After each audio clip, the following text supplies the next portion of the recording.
What up, dude bros? I'm Frank. This is a group review of a few Zuru xshot blasters. The MK3, a spring-powered 3-barrel pistol. The Reflex 6, a 6-shot spring-powered pistol. The Hawkeye, a spring-powered single-shot blaster with a break action system, pretty fancy. And the Vigilante, a 2-shot springer that's both pump action and break barrel, kind of. Group review of all of these products in this one video. Let's get into it. That dude is so in it to win it. The intensity is real.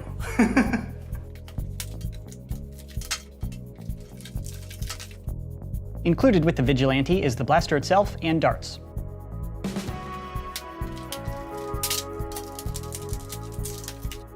Included with the Hawkeye is the blaster itself, scope, darts, and 5 cup halves.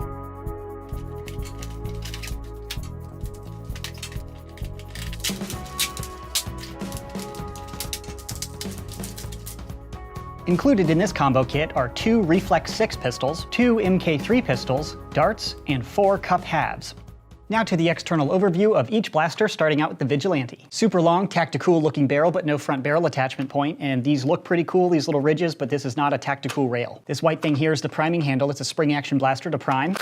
You do that. It's a 2-barrel blaster, but when you prime the blaster, you're only priming it to fire once, as opposed to a 2-stage trigger where one prime allows you to go bang bang, shooting twice before repriming. So 1 shot per prime, and with a super long barrel, you don't have to load it into the front and then get a ramrod like it's 1770. Instead, you load through the break action system, so you can push this little orange button back here, which unlocks the barrel unit. And after that's unlocked, you pull down on the barrel like that, exposing these 2 orange barrels, and these are the actual barrels. This isn't a functional barrel, it's more just like a faux, cool-looking barrel shroud type thing. Then to load, you just shove your darts into these barrels as if you're front loading. It's just like you're front loading, but technically I suppose it's not because that's like mid loading. Front load, mid load, by whatever name, that's how you load up the Vigilante. Then you can shut the barrel like that. It's worth noting this Vigilante is the only blaster in this group review that's not really compatible with Nerf Elite darts. And that's because Nerf Elite darts don't load into this barrel in quite the same way as the xshot darts. So when you go to shut the barrel shroud, it catches on the Nerf Elite dart and it kind of crimples it up, and the chrono readings also agree that it's just not really compatible with Nerf Elite darts. So kind of a bummer, but the other blasters work just fine with Elite darts. So that's how you load the Vigilante. Again, this little orange button unlocks the barrels, but it's not like a spring-loaded barrel. So it doesn't feel like a break action BB gun where you're actually priming the blaster. The pump action primes it, so there's very little resistance when you open up the barrel like that. It also adds another step because you have to open it and then also prime it after you've loaded the blaster instead of doing it at the same time like with the break action. So kind of an interesting design here. But moving back, here's the grip. It's a very small grip, but I wouldn't actually say this is uncomfortable. It's not my preference because it's like a horizontal grip instead of a vertical pistol grip. I feel like the orientation of this is more like a sword or a lightsaber rather than like a gun or a blaster. Like when my hand picks this up, I feel like I want to shoot it like this instead of all the way down. Some people dig it, and this is pretty thin, but it's not uncomfortable for my giant hand. This whole handguard area is pretty oversized, so it's well done. Trigger pull is pretty standard. This blaster, of course, does not have slam fire. Then back in the stock area, it's kind of like too short to actually be a stock. I feel like you're supposed to fire this blaster from the hip, but this little blue thing opens up for storage. So if you wanted to store some extra darts back here, you can do that. So those are the externals of the Vigilante. Next up is the Hawkeye. Now this looks quite a bit different than the Vigilante, but it's actually quite similar in function. Up in the front, it doesn't have an in-strike barrel attachment point. Of course, it's not a Nerf blaster, but it does have a tactical rail on the top here. It includes this little scope, which I have right here, but you can also slide it, anywhere along this giant rail. The included scope, of course, doesn't magnify, and it's actually harder to see through than a lot of Nerf scopes because it tries to be like somewhat precise. Instead of magnifying with like a crosshair, it just restricts your vision, so you have to line it up. So it kind of helps in accuracy in that sense, but it's also more challenging to look through. This blaster, like the Vigilante, is pump action. It's spring powered, so you do that, and it's primed to fire once. And also like the Vigilante, it's break action in addition to pump action. So after you prime or before, you can pull down on the barrel like that, exposing the single barrel right here. So you can load by just pushing in your dart like this. The Hawkeye does work with Elite darts and does shoot them quite hard, actually. So after you load in your dart, you can just push forward and you're ready to go. Moving down to the trigger, now the catch release is pretty standard, so it feels somewhat normal. However, it also feels completely different because of a unique element put into the Hawkeye blaster. So when you pull the trigger, the stock wiggles a bunch. And this happens when it's primed or unprimed. So if you want to run around with your Nerf blaster or foam flinging blaster and you're not actually shooting, you can kind of dry fire and make it click. If you run around and pull a normal trigger, it doesn't really do anything. But with this, you can make a racket. So everybody around you knows you're dry firing. It might be along the lines of the xshot like recoil type of concept to try to give you simulated recoil. It certainly doesn't feel like legitimate recoil, but it's pretty cool, and I haven't seen it before. And to restate, this stock wiggling thing happens whether or not you're actually firing. So you could prime it back and release, and it's not just a dry fire only. So when you're shouldering the blaster, or if it's near your shoulder but you're not applying pressure to it, it still wiggles, which is kind of weird. For example, if you're not applying pressure and your face is right here, it's going to wiggle and kind of bother you. Solution to that, if you actually shoulder it, it doesn't wiggle at all. The pressure of your shoulder puts it in, and then it doesn't move. To the grip, it's small, and I would definitely say this is younger person friendly, but it's not uncomfortable to my hand. I think they really nailed the grip here. If I had this grip on a really big heavy blaster like a Nemesis, it would be kind of annoying because of that weight. That's when grip is super important. This is a very lightweight blaster, but I think it's well done. Moving back to the stock, it is a really cool color. It's like a translucent teal, and I think it's pretty cool when light hits it and kind of travels through it. Obviously not performance boost there, but more importantly than performance is style points. But in all seriousness, there are 4 little ammo slots up here, so you can hold extra ammo in your stock. Of course, the length of the stock is pretty short. This whole blaster is kind of miniature. It feels like a scaled down version of a regular Nerf blaster. That being said, it's not uncomfortable. It doesn't feel cramped. Usually when it's super small, good example, this MK3, it's super small on the hand. It's just awkward for somebody of a larger size like me to use. The Hawkeye is not uncomfortable to use, so ergonomics, solid. Next blaster is the Reflex 6. Now this one's a spring action 6-shot blaster. Starting up with the front, it has a rotating cylinder system that holds 6 darts to load. You can just front load ammo like that. The cylinder doesn't pop out of the blaster, but it doesn't need to. All of the barrels are exposed from the front. Up top, this design looks like a tactical rail, but it's not a real functional rail. You can't put anything on it. Well, I suppose with duct tape, you can put anything anywhere, but you know, it's not designed to have quick attachments. Moving down, the trigger pull is pretty standard. This blaster does not have slam fire. And the grip, like the other ones other than the MK3, is small, but not uncomfortable. It's a pretty comfortable, the balance of this blaster is actually solid. And it doesn't feel as front heavy as like the Disruptor or the Strong Arm. Those aren't unbalanced blasters by any means, but the balance of the Reflex 6 is a little better in my opinion. And to prime the Reflex 6, you pull back on the priming handle like that. The prime is pretty smooth and the power level is as expected. It feels like a very normal Nerf blaster. And I really dig this translucent teal, just like the other blasters. It's like a series theme with the white, with the navy in this. It's just a very cool color, and when light hits it, it looks cool. And small detail, but the cylinder does rotate on the prime instead of the trigger pull, which just means the trigger release is pretty smooth, not like the Maverick where you have to rotate the cylinder with the trigger. The trigger is just dropping the catch for a very quick, crisp drop. That is the Reflex 6. Now to the MK3 blaster. Can you see it? Let's zoom in, because this one's small. The MK3 is spring powered and it has a manually rotating 3-shot barrel up front. It's a front loader, so you just slide in your darts, super easy. Again, 3 barrels, 3 capacity. It has this cute little mock rail up on the top, but it's not a real functional rail, if you couldn't tell by the scale. Moving back, the trigger release is crisp, pretty solid, but this grip, while it looks pretty cool, it looks like a scaled down version of the Reflex 6, and it's just not comfortable for my hand at all. Maybe if you're a toddler or like under the age of 4, it seems like it might fit you very well, but if you have somewhat of a normal sized hand, it'll just be super cramped. However, it's a small, simple blaster, so it's not like you require the dexterity to hit a rev switch or to do a mag release or anything like that. So compromised grip, not too big a deal. This isn't a primary, obviously. Maybe a little backup pistol to throw in a cargo pocket. This might fit in a regular pocket, actually. It's pretty small. To prime the MK3, you pull back on this little teal thing. Again, it's a series theme, looks pretty cool. But unfortunately, it's a manually rotating barrel. It's not a smart AR, and it's not an auto-rotating cylinder. When you manually move to the next barrel, you can kind of feel it like lock into place into the next fixed barrel, but it's not as confirming as I would like. It is a little sloshy, and I found myself kind of looking down just to make sure I'm not like between barrels like this, because it won't fire very well. That's a cost-saving measure. It requires more mechanics to do a smart AR or like an auto-rotating cylinder. I don't even know if you could make an auto-rotating cylinder that small, but kind of a bummer that you have to manually rotate. Whatevs. That's the last overview of the MK3. Now let's see all these blasters out on the firing range.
leak darts are the problem, not these blasters.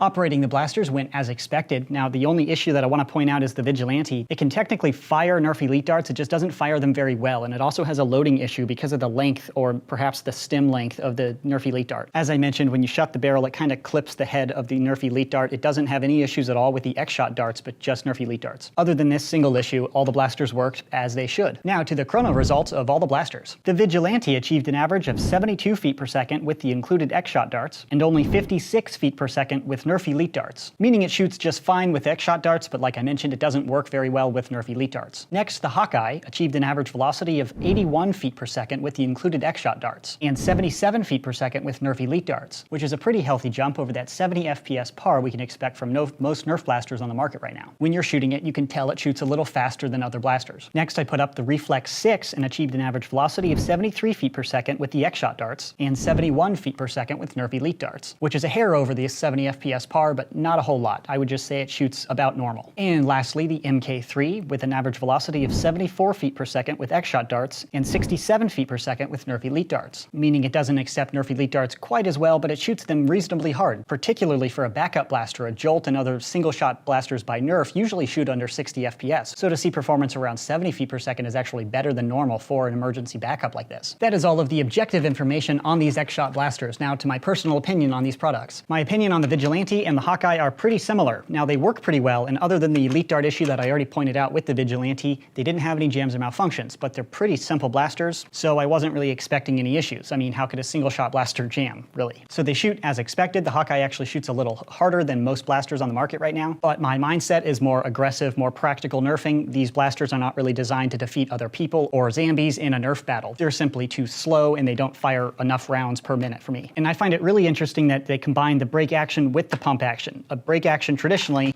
would allow that to be the actual prime, so then you load the dart and then you can fire right there. Combining pump action with the break action makes you do this and then prime it, and now you're ready to fire, which is a lot of time to shoot off one dart. I mean, it's a little faster with the Vigilante because every time you break open the barrel, you can load in two, so you don't have to do that quite as often. But it's still super slow. I don't think either of these blasters are designed for competitive nerfers. Outside of the realm of competitive nerf, I think they're both okay to plink around with. I'm sure you knew my opinion of these before you even clicked on the video. Moving on to the pistols. Now, I think the Reflex 6 is a well-executed pistol. It shoots pretty well. It feels nice in the hand. I like the balance. It's very lightweight. And some people just really dig these simple priming action instead of like a top slide, like a strong arm or a disruptor. I like both. I'm not sure I like one or the other. You do lose out on slam fire, like from the strong arm and the disruptor, so you can shoot a little faster with those. But the performance out of the Reflex 6 is pretty solid. To the MK3, this is a little disappointing to me. Without comparing it to any other options out on the market, it works okay if you consider it a single shot pistol that happens to have pre-loaded backup rounds. But it's hard to say this is really like a 3-shot pistol when stuff like the Triad exists, where you can fire off 3 continuous shots